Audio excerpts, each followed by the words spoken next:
Welcome to the Own Your Best Life podcast. I'm May Emson, your host, leadership and mindset coach. Here, we talk all things spiritual, mindset, business, leadership, and wellness for the modern seeker who wants to align their life with purpose and inspiration. We'll cover career changes, stress management, meditation, energy, intuition, and more. Each episode holds spiritual and practical tools to help you live a life of your wildest dreams without getting burnt out along the way. Ready to live a life on your own terms? This is the Own Your Best Life podcast. Welcome, friends, to episode number 26 of the Own Your Best Life podcast. When you're in the midst of making changes to your life, you may start to feel uncertain. You said you wanted this change, but when you're right up against it, you begin to waver. You begin to wonder if this is really the right move. You hesitate, and you're not sure if everything will work out. We start to feel fear. And this space between where you are and where you want to be is what we'll be discovering today, and what's really keeping you from infinite abundance. So did you ever notice that you say you want all the things, the money, the time, the job, the family, the calling, the spiritual awakening, the recognition, the health, the connection, all of it. But when it comes time to make the moves towards this new way of living, you stop. You read all the books, you listen to all the podcasts, you study things, and maybe even take a few steps forward and improve your life, but then you plateau. What is this all about? How do you actually achieve infinite abundance, an abundance of love, joy, health, energy, time, finances, wealth, and impact? No matter where you are in your life, we're always capable of receiving more, of letting in more, of creating our legacy, and of remembering that death is always not only knocking at our door, but the doors of all those around us. How do we live more beautiful lives? Ones that are filled with the acceptance of the ups and downs of the human experience, yet also filled with the acceptance of the divine beauty and connection that's all around us. I see this understanding as the work of our lives. It's the ability to live in duality, to not ignore your spiritual self, your soul, the one who's seeking meaning, purpose, and fulfillment, while also attending to your personal self, the one who pays the bills, makes the world a better place, breathes, moves, has relationships, raises the kids, raises ourselves, raises our parents. How does this all relate, though, to abundance and infinite abundance? Well, at the end of the day, we are looking for ways to have this world make more sense to us, whether we are coming at it from an angle of cause and effect, of spiritual growth, of living with a ton of pleasure, or of just making it through the day-to-day. We want to unlock the keys to the kingdom. We want to understand what it means to truly live into the potential and the magic of each moment. So I'll let you in on a secret to this infinite abundance, one that I've recently discovered when I've looked back at the patterns of how abundance keeps flooding into our lives again and again and again. So what's the secret? Abundance comes when you start giving and stop resisting what life has presented in front of you. Imagine the universe is a vortex of energy swirling and moving all around you with the ability to create and move vast amounts of energy. More than you can imagine, more than you can even expect, more than you can move on your own. We enter into the vortex, and instead of moving with this energy, we start to fight against it. We start creating our own vortexes of energy that swirl around us, that as we walk into this field of energy surrounding us is in opposition to the natural direction. We're fighting against it. We see someone in front of us, and this difficult conversation becomes a fight. We see a rejection, and it becomes all about our self-worth. We compare ourselves and we feel defeated. We fight, we resist, and we push, and it's tiring. So tiring that we begin to lose trust in ourselves and the world around us. We begin to carry these patterns of behaviors around with us. We believe that the world is hard, difficult, and always against us. People disappoint us, and we stop feeling it's okay to even try. We say things to ourselves like, look what happened last time.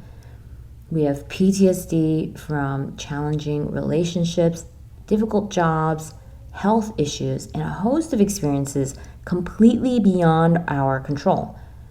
What we cannot control will control us if we keep holding on to the pain and the stories and the belief that it doesn't, won't, and will never work out. So what do we do instead?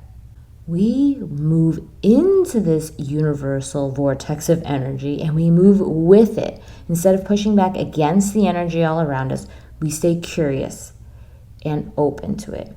We witness it without judgment. The rejection, the challenges, the gifts, let them all exist without making it mean something right away. And in that space, you ask yourself this question: what needs to be done from the place that is for my highest good and the highest good of all those around me? What do I want this to mean? As we lean into the energy of what's happening and how it is happening for us and not to us, suddenly the job you hate becomes a job that's a stepping stone. Suddenly all those failures all make sense. Instead of us moving backwards or staying stuck, everything adds up and up. Each movement in this direction comes from a place of service and giving, is now aligned with the energy of the universe. Your vortex begins to spin with the vortex of the universe and the world around us. We are now in sync. And from this place of being in sync, you can now tap into the energy around us and use that to grow your own vortex, to grow your impact, to grow and move and change and shape the world around us in ways that are unexpected and more than you could have ever imagined or even planned for. Even if you haven't seen the results yet, keep doing the work of what your best self is calling you to do. I remember when I started coaching, I was looking up at the night sky one night on the grounds in Tarrytown where I was doing my Columbia coaching certification, and I made a deal with the universe. After this realization that this was such important work to me, I made a deal that I would do this work regardless of the money. That it was that important for me to serve in this way. Over time, the clients came and the incredible transformations every single time became expected. And when I leaned into investing into myself through learning more coaching or healing modalities, of investing in programs, when I wasn't sure if we could still do that and afford the down payment on our house, it came from a place of service and giving, of seeing how I can bring this healing work to the people who needed it. As a result, the money showed up.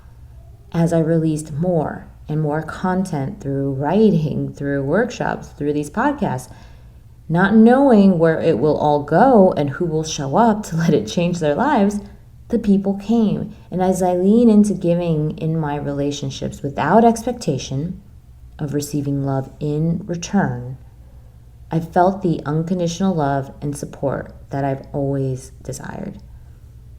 You see, life isn't about taking, it's about giving. And it's when we stop focusing on what we're not getting and instead focus on what we're giving that it all comes back. Maybe not here, maybe not right now, but it always comes. Energy is neither created nor destroyed, but it is transferred. You can take the energy of absolutely anything, no matter how negative it may seem, and transform it into something giving and loving. It is always available to you. Think of one thing now that you're afraid to do. Maybe you're afraid of stepping more fully into relationships, your vocation, your passions, of pursuing a new path. Ask yourself, How can I take action from a place of what is for the highest good for me and for others? It doesn't serve you or others to be in a job that's killing your soul, but it could serve you and others to start learning about a new direction. It doesn't serve you or others to be overworking or over drinking, but it could serve you and others to find someone to help you change this habit. It doesn't serve you or others to avoid the difficult conversations you need to have, but it could serve you and others to speak directly with compassion. It doesn't serve you or others to play small, but it could serve you and others to say yes to new and challenging goals. When you start asking yourself how you can give and act in this moment in a way that serves you and those around you, true abundance appears. It is a leap, sometimes a big leap, but know that instead of acting from a place of resistance, you're actually moving with the energy of what's around you. Maybe it's been a while since you've experienced this feeling of letting go of total control, of knowing exactly what will happen and when. And even though it's uncomfortable, this is where your growth is. It's not safe, but it's needed. Safety isn't what's best for you. It's what you know. Safety also comes at the expense of infinite possibilities and abundance in all areas. Today, I'm challenging you to think about where you can start to lean into what you've been resisting. Let this be your own experiment with life. See what happens when you take that next scary step, that big leap of faith, the one that may feel new and different, until you do it again and again and again and know, like I do, that you were made for this aligned way of living, that it actually does end up feeling easier and more joyful. For each time we trust that our actions are coming from a place of love, are enough, it is enough. It's always been more than enough, and it's time to step into your next expansion. So if you want help designing your life, you'll want to join my free Design Your Day workshop. You can RSVP now to get a spot. You need to do it soon. It's in the next few days, and I'll share with you the strategies and tools that I use daily to shift my mindset, change careers, and improve my health. And together we're going to start this process of designing a magical life. So go to mayemson.com/design your day to sign up. And that's it, my friends. I hope you have an amazing week, and I'll catch you next time. Thanks so much for joining us this week on Own Your Best Life. Make sure to subscribe to the show on iTunes or wherever you listen to podcasts so that you'll never miss a show. And while you're at it, can you please rate and review on iTunes? I would so appreciate it. Share it with a friend, take a screenshot of it, and tag @MayEmson. This helps continue to get the word out. For more show notes and resources, check out www.mayemson.com. You'll have all the links to everything you heard here today. Thanks so much for listening. It's time to own your best life.